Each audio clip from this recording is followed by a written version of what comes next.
కూటమి ప్రభుత్వం అధికారంలోకి వచ్చిన తర్వాత అడ్డగోలుగా భూతోపిడికి పాల్పడుతుందని శాసన మండలి విపక్ష నేత మాజీ మంత్రి బొత్స సత్యనారాయణ ఆగ్రహం వ్యక్తం చేశారు. తన కుటుంబ సభ్యులకు వేల కోట్ల విలువైన ప్రభుత్వ భూమిని కట్టబెట్టడానికి సిద్ధమైన సీఎం చంద్రబాబు తీరును తీవ్రంగా ఆక్షేపించారు.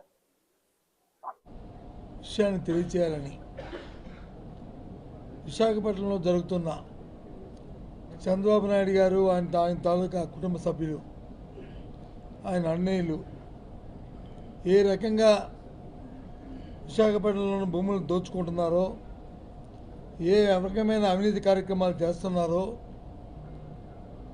ఆ విషయాలన్నింటినీ కూడా చెప్పాలని ఉద్దేశంతోనే సమావేశం.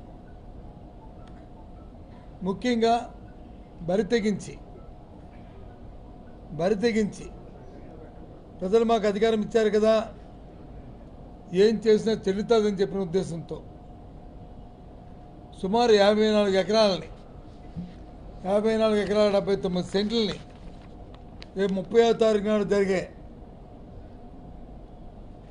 జీఎంసీ కౌన్సిల్ సమావేశంలో దాన్ని రెగ్యులైజ్ చేయడానికి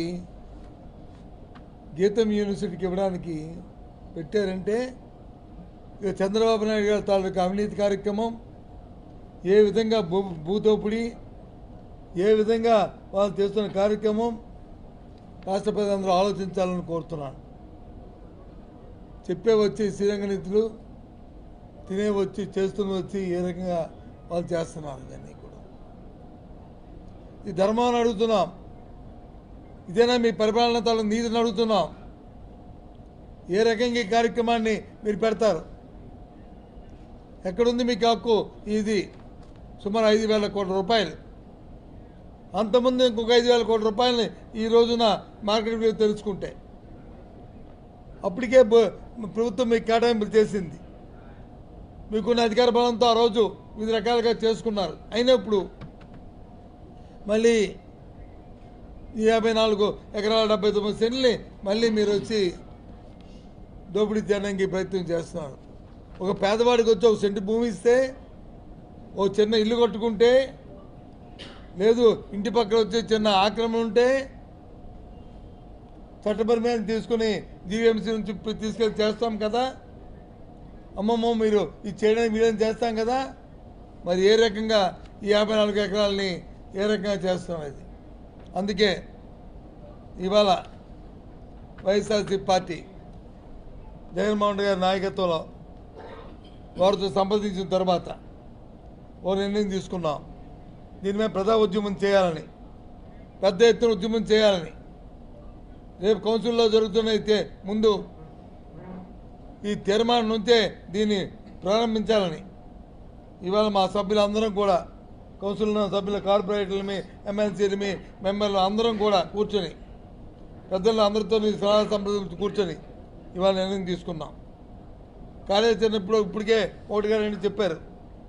ముందుగా అసలు ఏదైతే ఈ తీర్మానం ఉందో ఈ తీర్మానం పెట్టడానికి వీల్లేదు అనే దాంట్లో ప్రారంభిస్తున్నాం. రేపు ఉదయం 10:30 గంటలకి 11 గంటలకి కమిషనర్ గారిని మా సభ్యులందరూ కూడా, మా కార్పొరేటర్లు అందరూ కలుస్తాం. ముందు ఈ తీర్మానాన్ని ఏదైతే పెట్టారో ఈ తీర్మానాన్ని మీరు విత్డ్రా చేసుకోవాలి, ఈ తీర్మానం పెట్టడానికి వీల్లేదని చెప్పి రేపు అడగబోతున్నాం.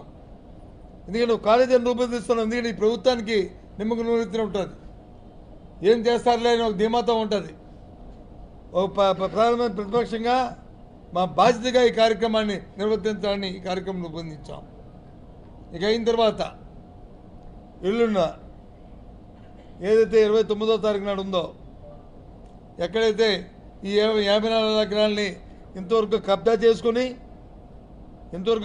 చేసుకొని ఈ కబ్జాని మాట ఎందుకు వాడుతున్నానంటే, సాక్షాత్తు ఆ ఎంపీ గారే, దీని తాలూకు చైర్మన్ గారే ఆయన ఇచ్చిన స్టేట్మెంట్. మా అధీనంలో ఉంది అంటే బలం ఉందని, అధికారం ఉందని, అధికార బలంతో ఈ బలంతో భూ కబ్జా చేస్తారా? దీంతో సాక్షాత్ ఇది. కాబట్టి ఆ స్థలానికి వెళ్ళి మా కార్పొరేటర్ల మెంబర్ అందరం వెళ్ళి 11 గంటలకి ఉదయం 11 గంటలకి ఆ స్థలాన్ని పరిశీలించి 29వ తారీఖు నాడు ఆ కార్యక్రమం చేస్తాం. 30వ తారీఖు నాడు మొత్తం కౌన్సిల్లో మీ అందరూ కౌన్సిలర్స్ ఎవరైతే ఉన్నారో మెంబర్స్ ఎవరైతే ఉన్నారో అందరం కార్పొరేషన్కి వెళ్ళి కార్పొరేషన్లో ప్రారంభమైనప్పుడు ఏదైతే ఈ అంశాన్ని మేము పెట్టామో దీని మీద వ్యతిరేకిస్తూ మేము తాలూగా అందరం కూడా మరి కౌన్సిల్లో అక్కడ ఉన్న కమిషనర్ గారికి వాళ్ళని దీని మీద వచ్చి వాళ్ళని దీన్ని విత్డ్రా చేసుకోవాలని తిని మా డిమాండ్ చేస్తాం. సైమల్టేనియస్గా ప్రజా ఉద్యమం చేస్తామని మీకు చెప్పాం కాబట్టి ప్రజలందరూ తెలియాలి కాబట్టి ఈ విశాఖపట్నంలో ఉన్న ప్రజలందరూ కూడా ఇన్వాల్వ్ అవ్వాలి కాబట్టి తద్వారా రాష్ట్ర ప్రజానీకానికి ఈ చంద్రబాబు నాయుడు గారు ఆ కుటుంబ సభ్యులు చేస్తున్న ఈ దోపిడీని తెలియ చెప్పాలి కాబట్టి పూజ్య బాపూజీ గాంధీ విగ్రహం దగ్గర మొత్తం విశాఖపట్నంలో ఉన్న ప్రజానీకంతో నిరసన దీక్షని కౌన్సిల్ సమావేశం జరిగినంతసేపు కౌన్సిల్ సమావేశం ప్రారంభమైన నుంచి దానింతసేపు అక్కడ దీక్ష చేయడానికి మరి సమావేశం నిర్ణయించాం. ఇది మొదటి దశ. దీని తర్వాత 30వ తారీఖు సమావేశంలో ప్రభుత్వం తీసుకున్న నిర్ణయం మీద తదుపరి కార్యాచరణని మళ్ళీ మా అధ్యక్షుడి దగ్గర జగన్మోహన్ గారి దగ్గర మీ అందరూ విశాఖపట్నంలో ప్రజలందరూ కలిసి కార్పొరేటర్లు అందరూ కలిసి కూర్చొని అందరం చర్చించి అప్పుడు పార్టీ ఇంకా తదుపరి కార్యాచరణని మరి ప్రభుత్వం మీద తీసుకున్న నిర్ణయం మీద ఆధారపడి ఉంటుందనే విషయాన్ని మీ ద్వారా తెలియజేస్తున్నాం. ఇది చాలా అన్యాయం అండి. ఇది ఎక్కడా చూడలేదండి. ఇది ఇటువంటి దోపిడీని ఎదురుగా రుషికొండ ఉంది. నానాయాగి చేశారు. ఆ జగన్మోహన్ గారు ప్యాలెస్ అన్నారు, జగన్మోహన్ గారు సౌధం అన్నారు, ఆయన సొంత భవనం అన్నారు, లేనిపోయినని చెప్పారు ప్రభుత్వం తాలూకా భవనానికి.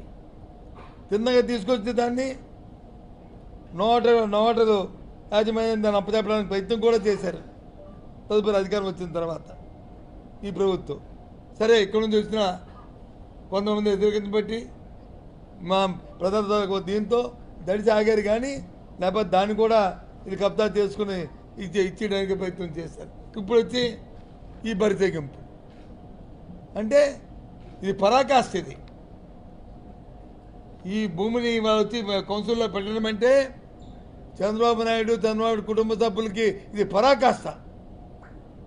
సాక్షాత్తు విద్యామంత్రి మంత్రి నా తోడరుడు సంస్థకు వచ్చి దీన్ని కేటాయింపు చేయమని మరి ఆయన లేఖ రాస్తే ఏమైనా ఆలోచన ఉందా? అసలు ప్రజాస్వామ్యం మీద గౌరవం ఉందా? అసలు ప్రజలంటే మీకు భయం ఉందా? ఇది దోపిడీ, ఇదే దోపిడీ. ఏం చేస్తున్నారు? నేను అడుగుతున్నాను కూటమి ప్రభుత్వంలో పెద్దల్ని, భారతీయ జనతా పార్టీ పెద్దలను అడుగుతున్నాను, నేను డిమాండ్ చేస్తున్నాను, మీరు ఈ భూ కబ్జాకి ఈ జరుగుతున్న ఈ దోపిడీకి మీరు సమర్థిస్తున్నారా? మీరు ఇందులో భాగస్వాములా? ఈ అవినీతిలో భాగస్వాములా? మీరు మీ తాలుగా మీ వివరణ మీరు చెప్పాలి. అవునగా